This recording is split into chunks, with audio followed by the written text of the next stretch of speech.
Hello and welcome everyone. पिछली class में जब मैं आपसे मिली थी तो मैंने आपको वोवेल्स सिखाया था। याद है ना क्या सिखाया था? हम फोनेटिक्स पढ़ रहे थे, यानी कि वोवेल्स के कुछ साउंड्स पढ़ रहे थे। तो वोवेल्स में मैंने बताया था कुल 20 साउंड्स होते हैं, जिसमें से 12 साउंड्स जो होते हैं ये मोनोप्थोंग्स के होते हैं और जो बाकी के 8 साउंड्स होते हैं वो डिप्थोंग्स के होते हैं।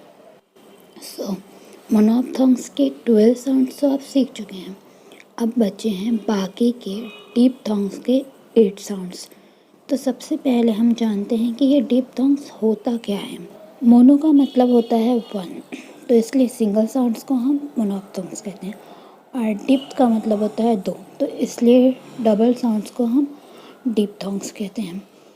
तो डिप्थोंग्स क्या होता है? जो दो वॉवेल्स को मिला के बनता है उसको डिप्थोंग्स बोलते हैं। इसका सिलेबल 1 होता है, मतलब कि जो दो वॉवेल्स को मिला के एक साउंड बनता है। जैसे कि कोई कोई वर्ड्स होते हैं, फॉर एग्जांपल कॉइन, तो इसमें अ और ई दोनों आ रहा है, इसलिए हम इसे डिप्थोंग्स बोलते हैं। लेकिन ऐसे 8 ही डिप्थोंग्स होते हैं और बाकी के 12 जो होते हैं वो मोनोप्थोंग्स होते हैं। पर वो 12 और ये 8 मिला के सब बन जाते हैं 20 साउंड्स वॉवेल्स के। तो वो 12 तो आप सीख चुके हैं। चलिए अब जल्दी से ये 8 डिप्थोंग्स के साउंड्स भी हम सीख लेते हैं। तो ये जो 8 सिंबल आपको दिख रहे हैं ये हैं डिप्थोंग्स के। मैंने पहले भी कहा था कि सिंबल्स पे मत जाइए, आप सिर्फ साउंड्स देखिए और इसकी टेंशन मत लीजिए।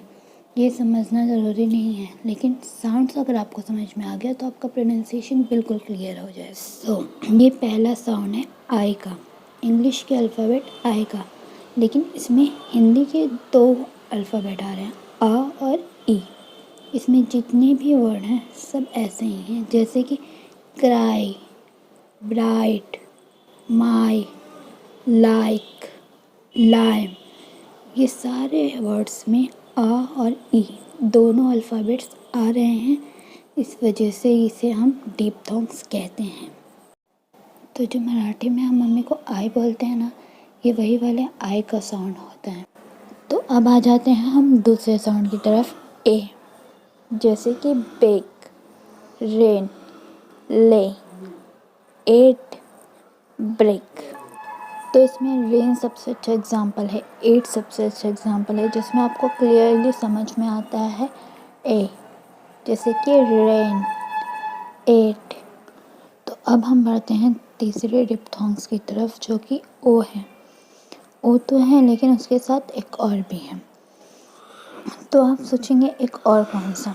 ये वही साउंड है, ओ का ही साउंड है, लेकिन ये डबल ओ है। इंग्लिश के स्पेलिंग का डबल ओ नहीं, बल्कि हिंदी में जो ओ बोल रहे हैं हम उसी को डबल बार बोलूँगी मैं, जैसे कि गो, स्लो, ओ, लोन, दो।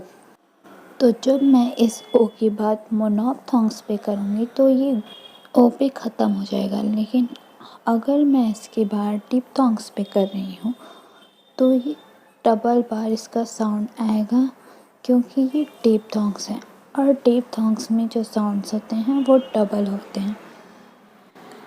तो अगर इतना क्लियर है तो अब हम बढ़ते हैं अपने चौथे डिप्थोंग्स की तरफ, जिसमें ओ और अ मिक्स होते हैं, जैसे कि है bound, mouse, house, cow, how. तो इसका जो साउंड होता है ये आउ का होता है। बाउंड, माउस, ये सारे साउंड जो हैं सेम है, बस इसकी स्पेलिंग अलग अलग है, तो आपको अलग लग रहे होंगे, लेकिन ये सारे जो हैं राइमिंग वर्ड्स हैं और इसलिए इसके साउंड्स पे जो हैं ये एक ही होते हैं। तो अब हम बढ़ते हैं अपने अगले डिप्थोंग्स की तरफ, जिसका साउंड है ए और ए को मिला के इसका साउंड होता है ए, जैसे कि पैर, हेयर, कैर, लेर, चेयर। तो ये है ए, वो ए था, ये है ए।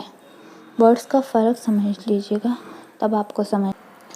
आएगा कि ये सारे साउंड्स जो हैं वो अलग अलग हैं, बस आपको सुनने में एक जैसा लग रहा है लेकिन ये सारे साउंड्स अलग हैं। तो अब हम बढ़ते हैं एक और साउंड की तरफ।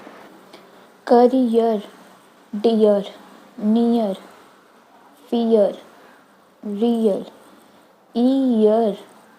तो ये जो डिप्थोंग्स होते हैं, ये हमारे जो ईयर होता है ना, कान, वो ईयर के साउंड से राइमिंग होते हैं, मिलते जुलते होते हैं। तो इन सब में ईयर आ रहा है, इसमें भी डबल साउंड्स आ जा रहे हैं। तो अगर आप इतने सारे साउंड्स सीख चुके हैं तो हम एक और की तरफ बढ़ते हैं। वैसे बहुत जल्दी जल्दी सीख रहे हैं आप लोग, अभी तक आप लोग इतने सारे साउंड्स सीख चुके हैं। अब ये जो है ये आपका एक लास्ट साउंड है, जैसे कि बॉय, कॉय, ओ ए, इंजॉय, टॉय, और ये है कॉइन, जिसकी बात मैंने आपसे स्टार्टिंग में की थी, ओ ई, कॉइन। तो जहाँ पे ओ और वाई और ओ और आई आता है वहाँ पे ये साउंड्स निकलते हैं। अभी भी मैं अल्फ़ाबेट की बात नहीं कर रही हूँ, सिंबल्स की बात कर रही हूँ। तो आप वोवेल्स के सारे साउंड्स सीख चुके हैं, 20 साउंड्स, जिसमें से डिप्थोंग्स जो होते हैं वो 8 होते हैं और मोनोप्थोंग्स जो होते हैं वो 12 होते हैं। और आपको कैटेगराइज करने की भी कोई ज़रूरत नहीं है। तो बस आप साउंड को समझ लीजिए, सिंबल्स समझ जाइए और इन सारे साउंड्स को घर पे बोलने की प्रैक्टिस करते रहिए, आपका प्रोनाउंसिएशन बिल्कुल क्लियर हो जाएगा। तो आप इस वीडियो को दोबारा प्ले करिए और मेरे साथ साथ इन सारे साउंड्स को बोलने की प्रैक्टिस करिए।